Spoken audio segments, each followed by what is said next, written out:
हर रात को जब हम सोने के लिए आंखें बंद करते हैं ना, तो हम कितने निश्चिंत होते हैं कि सुबह तो उठ ही जाएंगे। हम कॉन्फिडेंट होते हैं कि भैया जिस तरह से आज का दिन हमारा गुजरा है, उसी तरह से कल का दिन भी पूरा हमारे को मिलेगा, पूरा समय हमारा होगा। हमारे दिमाग में कभी ऐसा नहीं आता कि हमारे साथ कल कुछ भी हो सकता है। हो सकता है आज जितने दोस्त आपके हैं, जितने रिश्तेदार आपके हैं, वो सब के सब आपको छोड़ के चले जाए या आप उनको छोड़ के चले जाए, आप एकदम से अकेले हो जाए। कुछ भी हो सकता है। हो सकता है कल के दिन में आपके सामने ऐसी कोई मुसीबत आ जाए जिसका सामना केवल और केवल आपको ही करना पड़े। आप अपने आप को अकेला पाओ और कोई चाह के भी आपका ना साथ नहीं दे पाए। Anything can happen with you tomorrow. Even आज की नाइट में भी आपके साथ कुछ भी हो सकता है। अकेलापन हमारे जीन्स में पाया जाता है, क्योंकि हमें अकेला ही आना पड़ता है और अकेले ही जाना पड़ता है। ये तो हमारे कुछ वर्षों के सोशल कनेक्शंस हैं, जिनकी वजह से हमारे इतने जान पहचान वाले हो गए ना, हमारे इतने रिश्तेदार बन गए ना, हमारे इतने दोस्त बन गए ना।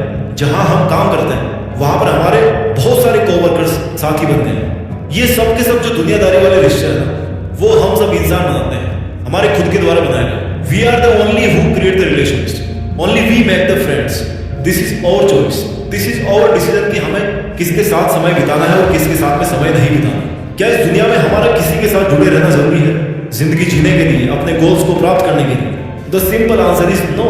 एक बंदा जाता है किसी महात्मा जी के पास में और जाकर के बोलता है कि महात्मा जी मैं अपनी जिंदगी से ना बड़ा परेशान हूँ, बड़ा दुखी हूँ, और मैं क्या करूँ कि मेरी जिंदगी में शांति हो, मैं ठीक से अपना जीवन जी पाऊँ। बहुत टेंशन रहती है, खुश नहीं रह पाता, और जो मैं पाना चाहता हूँ उसको पा नहीं पाता, मजा नहीं आ रहा जिंदगी, बिल्कुल इंटरेस्ट नहीं है।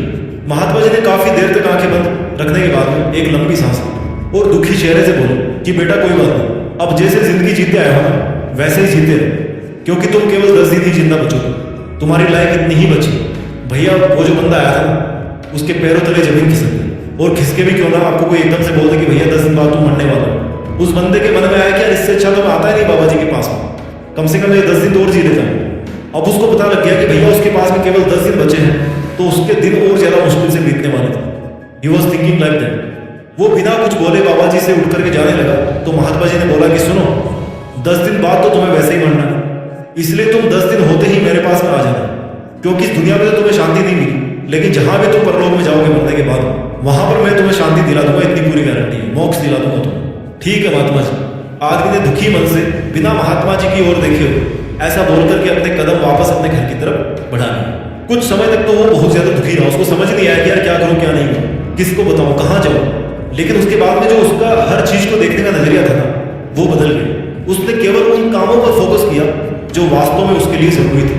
उसने 10 दिन में एक भी गंदा काम नहीं किया, एक भी सेकंड उसने वेस्ट नहीं किया। उसने एक भी ऐसे इंसान के पास अपना टाइम खराब नहीं किया जिसके साथ वो नहीं रहना चाहता था। उसने इस धरती की हर चीज की खूबसूरती देखी।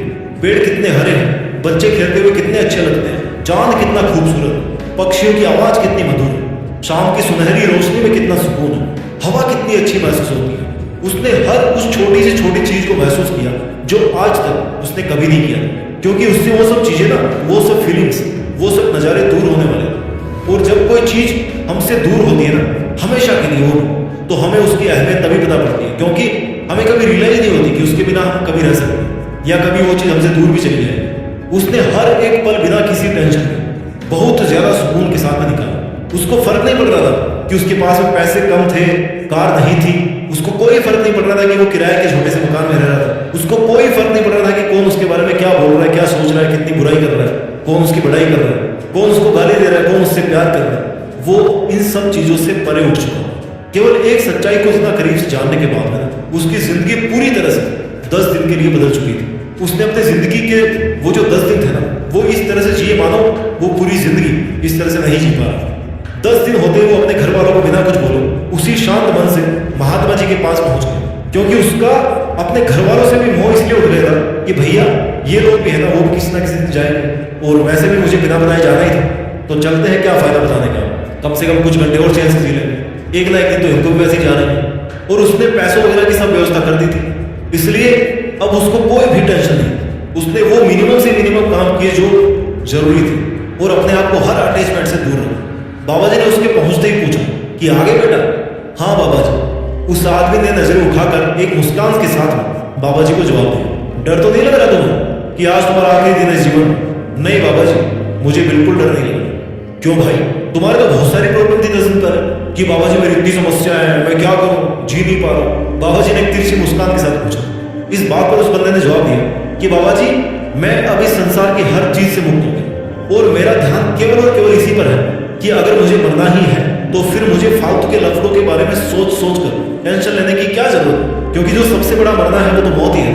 तो जब मौत ही आ गई तो अब फिर छोटी मोटी चीजों में क्या मरना, और जब मुझे मरना ही है तो फिर मैं क्यों अपने आखिरी समय को ऐसे बर्बाद करूं, और क्यों ना मैं इस आखिरी समय को जी भर के जीऊं और वो सब काम करूं जो मेरे जीवन को एक अर्थ देते हैं। बाबा जी ने मुस्कुराते हुए कहा कि अगर जीना सीख गए हो ना तो वापस जाओ और अपनी बची हुई जिंदगी ठीक वैसे ही जियो जैसे पिछले 10 दिन से जीते आ रहे हो।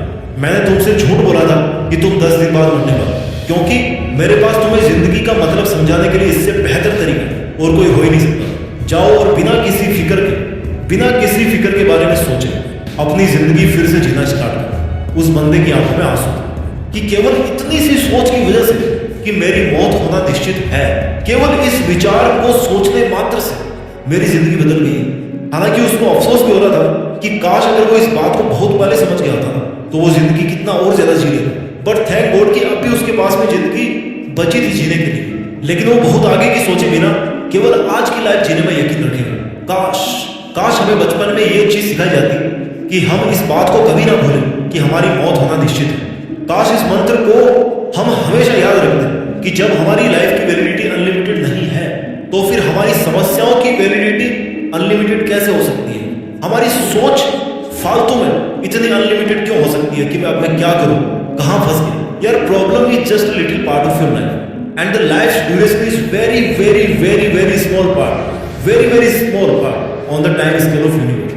अकेला कौन नहीं है, ये सूरज अकेला, ये चांद अकेला, यहां तक कि आपकी जो समस्या है ना वो भी अकेले है।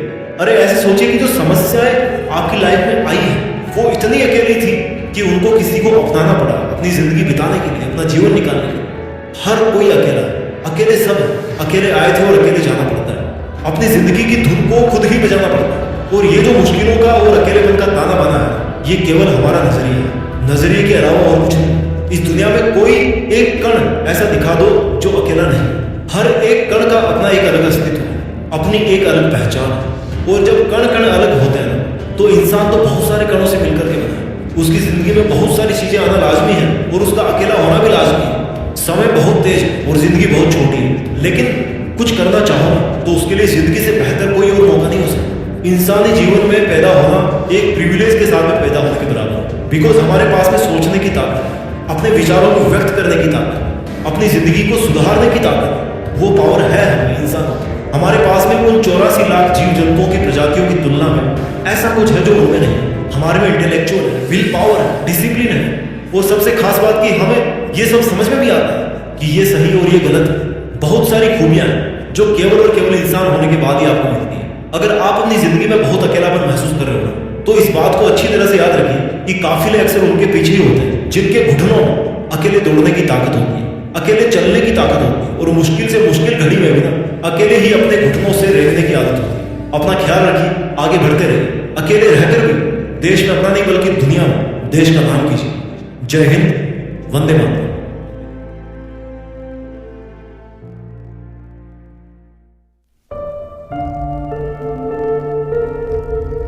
जीत फिक्स।